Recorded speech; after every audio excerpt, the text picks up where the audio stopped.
In this demonstration, we are going to learn how we can integrate DX NetOps with DXOI 20.2.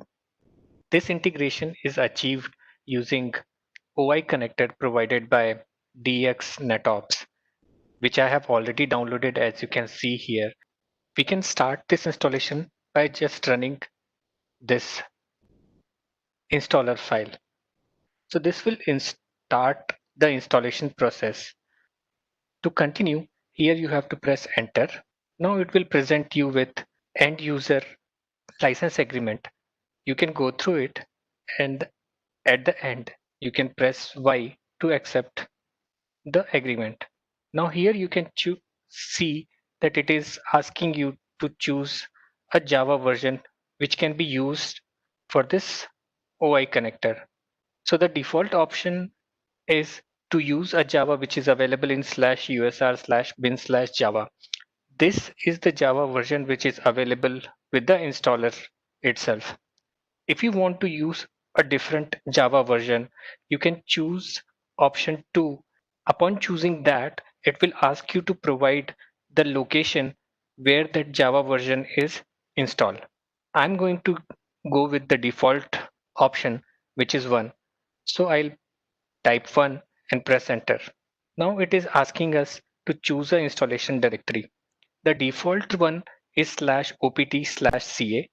So if you press enter, it will use the same.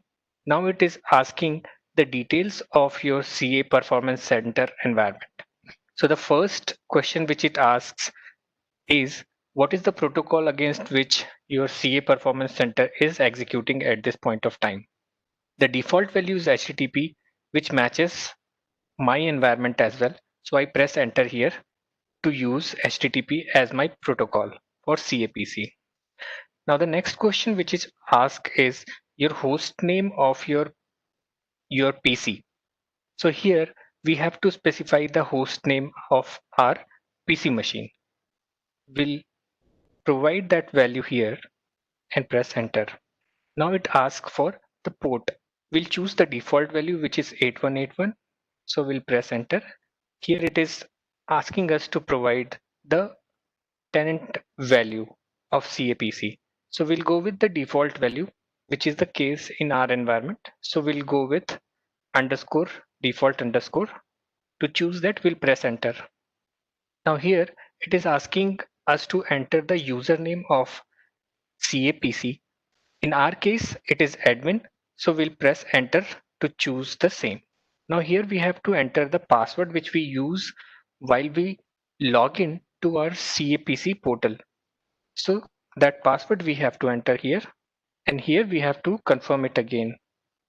Now we have reached to a stage where it is asking us to enter the details of APM service gateway. So the first question it asks about the protocol with which your APM service gateway is running. This value you can get from your OpenShift environment if you have access to. I have already gathered this information. So in my case, my APM service gateway is running against HTTP. So I'll press enter here. Now it asks your APM service gateway hostname. So here you have to specify the value of that. This value again can be obtained from your OpenShift environment. So now it asks for the port number. If your protocol you have chosen was HTTP, then in that case you have to choose the port number as 80. So here I'll provide port number as 80 and press enter. Now it asks for a security token. This is your APM agent token. This token you need to obtain for the tenant against which you want to integrate your DX NetOps. So I have already taken that value and have kept that thing handy. So I'll just copy and paste it. Steps on how you can get these values is available in the documentation. You can refer it. So this security token you have specified. Now press enter.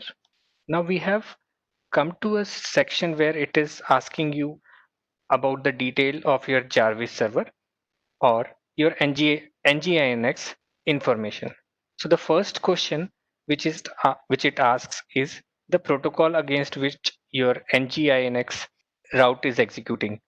In my case, it is HTTP. So I'll keep press enter so that it will use the same value HTTP.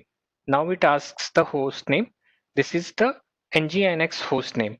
You have to specify that value here. I have also copied it beforehand so that we can specify it readily. Host name. Now the port number. Now since my NGINX is running against HTTP, the port used will be 80. So that I'll specify it here. Now tenant. This is your NGINX or Jarvis tenant ID, which you have to specify here. This can be taken from your DXI tenants elastic index, and you can specify that value here. The same value I have already captured, and I'll copy it here and press enter. Now for OI connector agent, we'll use the default port. The default port will also use for OI connector web service. Press enter. Now here it is asking about proxy details. Do you wish to go with the proxy configuration or not? The default value is no, and I also don't want to install proxy at this point of time. So I'll be choosing 1 and press enter. Now all the values which the OI connector installation requires we have already provided, and here it has shown us the pre-install summary. So here you can review the values which you have specified and go back and change if you think you have entered something by mistake. If you find that all the values which you have specified are correct, then you can press enter so that installation can continue. I'll press enter here. Now you see that installation process has started. It will take around 2 minutes to complete, and then it will show us the successful completion message. Okay. Now here it has specified that OI connector has successfully installed to the default installation directory. Now we have to press enter to exit the installer. Okay. So now the OI connector installation is complete. Successful installation of OI connector can be validated by checking the status of OI connector service. To check the status of OI connector service, execute this command service caperf center underscore OI status. So here you see both the services of OI connector, which is OI connector agent and OI connector. Both the services are up and running, meaning our installation has completed successfully. Once the installation is complete, if you want to customize the way OI connector sends data to OI, you can do that by changing the values specified in OI connector config file. To make those changes, you have to go to installation directory of OI connector, which is /opt/ca. Here you have to go to conf directory of OI connector and go to config.xml.